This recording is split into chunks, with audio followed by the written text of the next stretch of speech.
What's up, everyone? It's D Bailey. I want to thank you guys for tuning in to the channel. It's a beautiful day here. I'm sitting out at the park with my son, just getting some leisure, enjoying nature after church today. If you're new to the channel, please be sure to subscribe, jam that notification bell. Go ahead and hit that like button right now at this moment, please. Help me out, help bring forth more quality content from an experienced father, successful relatively, just with something to give back. In just a minute, I want to add another video falling under my Deadbeat Dad series. I haven't formally created the playlist for the Deadbeat Dad series, but I will be doing so in the very near future. Being present. I speak on being a father, fatherhood, the importance of fatherhood, being present quite often, but I want to narrow it down a little bit. And to be honest with you guys, I'm struggling with this video right now.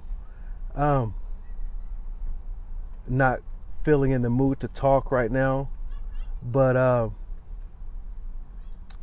was gonna illustrate my experience to kind of highlight why it's important for you guys to be present in your child's life. But just to share with you really quick, I'm sitting in the parking lot in my truck at the playground with my son, and I just witnessed a young guy, 20, 27, 28 years old maybe, dreads. Not that it's important, I'm just providing context. He was holding his daughter, 15 months maybe, 2 at the most. He's holding his daughter in his arms, and this is while I'm sitting here trying to get the energy to bring forth my video. And I glance over and I hear he said, "It's just me and you, baby. It's just me and you." The baby girl had no clue what he's talking about, but he's clearly emotional about it. And actually, he puts his head into her chest. He's crying a little bit, and he mumbled, he utters these words, and I yell over 20, 30 feet, "It's gonna be okay, brother. It's gonna be okay." I don't know what's going on, but he starts crying a little bit more. And I don't know what happened, but me being an experienced dad, I have 2 grown sons and I have a 7-year-old currently. So I've been around a little bit. So I did my best to offer what I could to this guy. But I don't know if the mother's gone, jail, incarcerated, she's dead, or she's just abandoned. I don't know what's going on.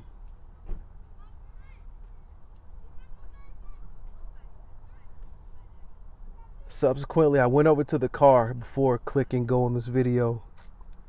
Encouraged and let him know that some practical tips on how to be effective in his daughter's life. I've never had a daughter before, but I'm speaking from a general sense of being present dad. I have 3 sons. I became a dad at 17 years old. That alone right there lets you know that I haven't always had my stuff together. I've had to figure things out, grow, develop myself, and also make the commitment. I'm learning now that being a successful dad requires commitment. And I contrast why I am now with why I was the way I was before. And it was the conclusion that I've come to was the fact that I had not made the commitment to be the best father. Okay? Being the best father, that means putting everything secondary, fixing yourself, finding out why you're the way you are, even making the decision to put yourself in the back seat, prophetically speaking, or metaphorically speaking, putting yourself in the back seat, and priority, that is putting your priorities second. I remember being a dad at 18, 19 years old, and my father, he's visiting, and he's giving practical tips, or he's giving advice. And I remember having a watch, an expensive watch, from the 90s, the bezel, the red, blue, white bezel with the diamonds around it from the whole Death Row Master P era. All right. And I remember my dad giving me practical tips on, he would say, has your son eaten? Does he have diapers? And I took that as, meddling. I took it as, just being invasive. But now I look back and see that it was me not prioritizing my child's needs. And I say that it's not about, it's not just about material things, but it is about that commitment. That money could have been spent towards, savings, college education. And at that age, you don't see that far ahead. All right. I want to go back to what I originally wanted to convey over to you guys, the whole idea of just being there.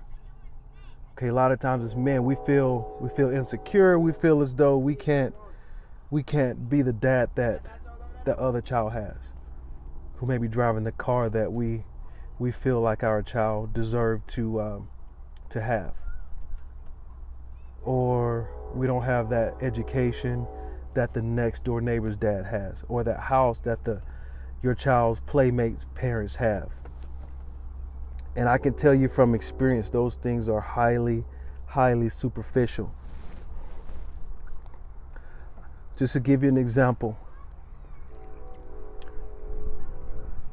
for those of you who've been around long enough know that I have, gone through a divorce. I can't get into too much detail, but prior to that, I was living the life of comfort, of success. I had, I was very comfortable, very, very comfortable. On the surface, that is, okay? On the surface. But the whole point of that is, my son, he had a textbook lifestyle, house, me being present, the career and all that good stuff. Everything wasn't perfect, okay?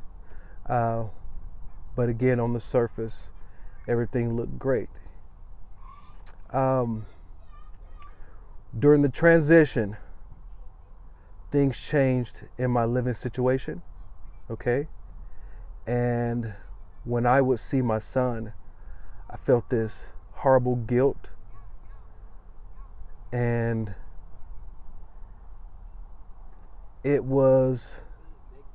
had the potential of causing me to feel, to back away.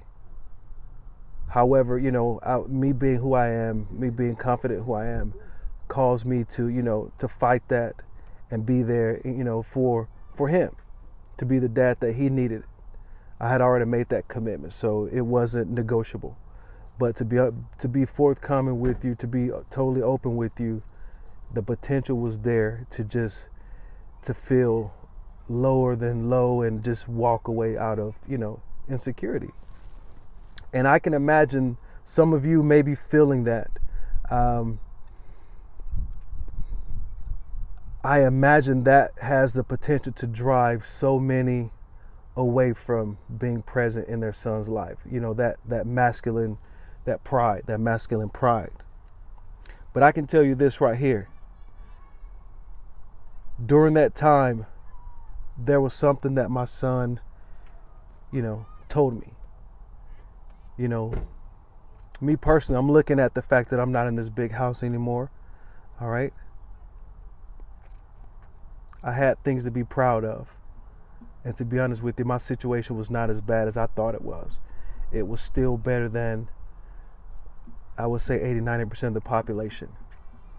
I had to take a step back and see what I had, what God had blessed me with, and the fact that he did not care, my son did not care about the things that I actually cared about.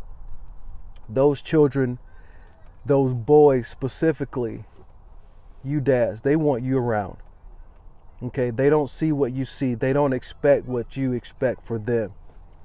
Okay, they want your love, and they want your presence. They want they want to feel protected.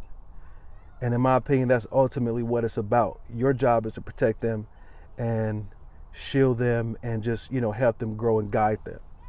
Okay, and if you're not there, they don't get those necessary things, that necessary nurturing that you're commissioned to give to them. During this realization, as it relates to me, I remember going through this overcompensation. Hey, do you need this? Do you want this? I'm gonna give you this. I'm gonna give you this. And it was my insecurity. But that was his revelation that, coming from my son was, he wanted to, he didn't care about all that. He didn't care about that big house. He wanted to help me in what I had going on. Everything that, I felt was lowly and, insufficient for him, he found joy in. He didn't need those big toys. He didn't need, all this stuff that he had in my prior life. Okay, in my prior, domestic situation. So get rid of the hang-ups, guys. Deal with it alone. Stand tall and be there.